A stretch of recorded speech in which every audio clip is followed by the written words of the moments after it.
Dewa Chen vient à l'existence ou se manifeste, c'est le résultat des aspirations de Dharmakara lorsqu'il se trouvait devant le Bouddha Lokeshvara Raja.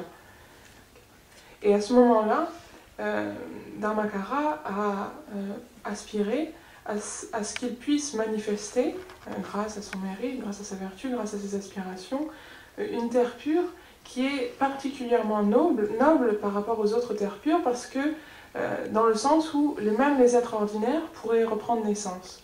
En effet, dans les autres terres pures, on ne peut prendre naissance qu'à partir du premier bhumi. Alors que grâce aux aspirations de Amitabha, même les êtres ordinaires peuvent reprendre naissance à Dewa Chen. Et donc toutes les descriptions sont en fait données en accord avec les aspirations qui ont été formulées par le Bouddha Amitabha. Donc il y a une terre qui correspond à ces aspirations, qui est le fruit des aspirations. Donc dans ce sens-là, ce n'est pas une terre solide et concrète qui serait le fruit du karma. Il est très difficile de renaître dans ces terres pures si l'on n'a pas complètement purifié le voile des afflictions et le voile de la connaissance dualiste, le voile du connaissable. C'est pourquoi le moine Dipamkara, le futur Bouddha Amitabha, a fait un très grand nombre d'aspirations, de prières de souhait, afin que tous les êtres qui se trouvent dans le samsara puissent prendre naissance sans trop de difficultés dans une terre pure. Et donc, il a fait des aspirations dans ce sens et il a pris des engagements dans ce sens afin de générer une terre pure où il ne serait pas si difficile pour des êtres ordinaires de prendre naissance.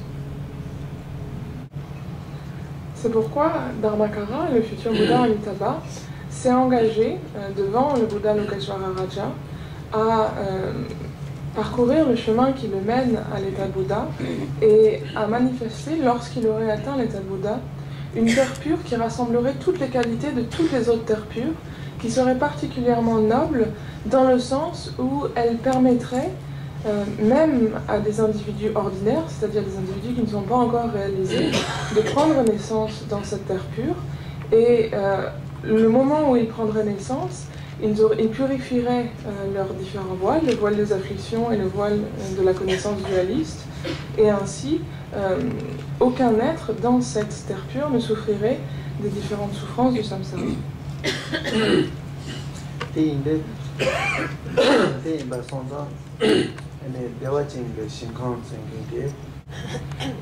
en fait, on reprend naissance dans la terre pure de Dewa Chen grâce à la force de nos propres aspirations. Grâce à cela, on peut renaître en Dewa Chen et on apparaît spontanément dans une fleur de lotus. Il s'agit donc d'une naissance miraculeuse, d'une naissance instantanée, dans la mesure où, grâce à la force des aspirations passées, on apparaît directement dans la terre de Dewa Chen avec le corps complètement formé dans une fleur, dans un bouton de lotus.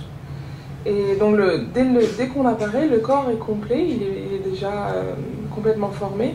Donc c'est différent de par exemple la façon dont on apparaît sur Terre, où on doit d'abord dépendre d'une matrice, puis on doit grandir, etc.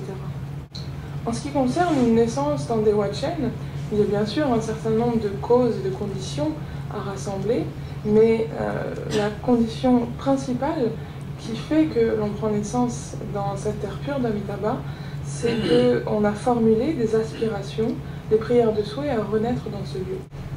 Ainsi, parce que la cause de la naissance à Dewa Chen sont les aspirations, les prières d'aspiration des êtres,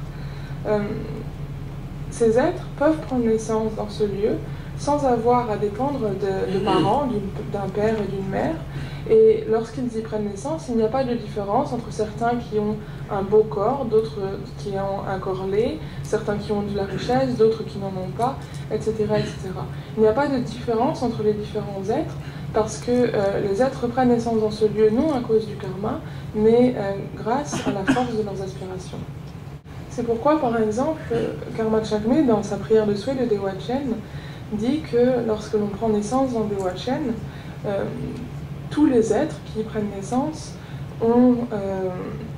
il n'y a pas de différence de taille, tous ont la peau dorée, la peau de la couleur de l'or, Ils ont tous les différentes marques de perfection des Bouddhas, comme par exemple une Ushnisha au-dessus de la tête, etc.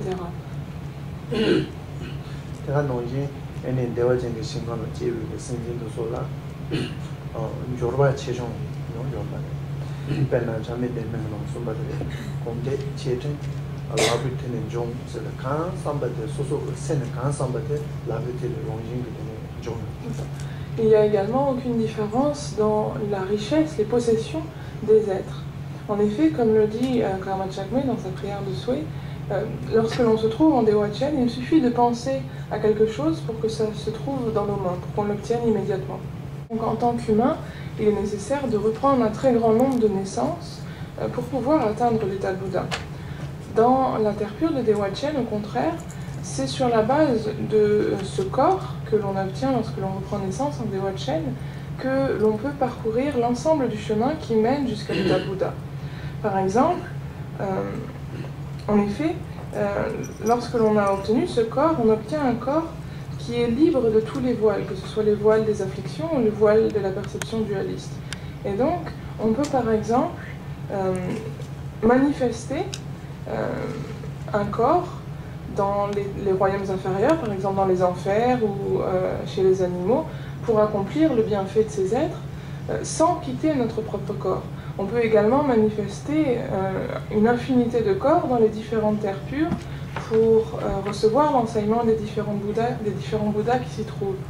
Donc en fait, on n'a pas besoin de quitter notre corps, de reprendre naissance encore et encore pour atteindre l'état de Bouddha. On peut faire cela sur la base de ce corps de Dewachen.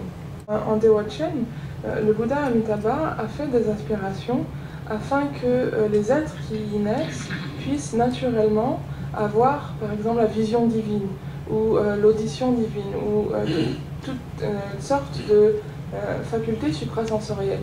De cette façon, grâce à ces aspirations, les êtres qui apparaissent en Dewachen, naturellement, connaissent, peuvent lire dans l'esprit des autres, peuvent savoir ce dont ils ont besoin et ainsi les aider beaucoup plus facilement.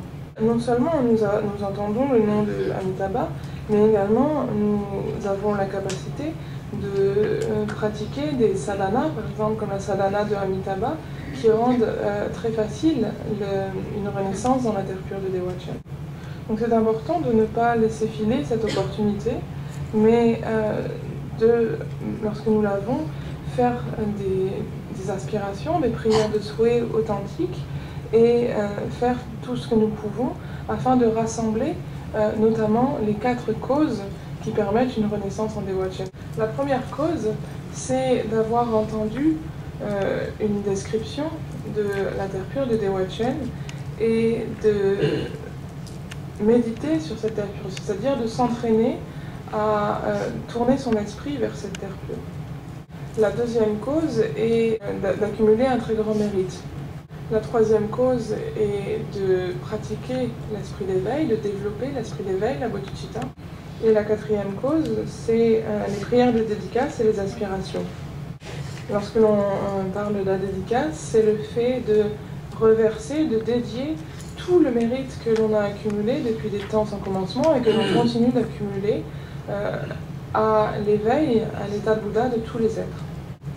Et les aspirations, c'est le fait d'aspirer à ce que soi-même et tous les autres, tous les êtres, pour ce faire, pour atteindre l'état de Bouddha, puissions reprendre naissance en Dewachen et bénéficier de toutes les qualités de cette terre pure qui est le résultat des propres aspirations du Bouddha Amitabha.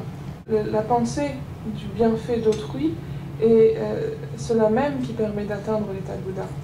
L'une des aspirations de Dharmakara, du futur Bouddha Amitabha, était que lorsque quelqu'un souhaitait ardemment aspirer à reprendre naissance à Dewachen, le Bouddha Amitabha et son entourage apparaissaient au moment de la mort devant cette personne et le guidaient jusqu'à la terre pure de Dewachen.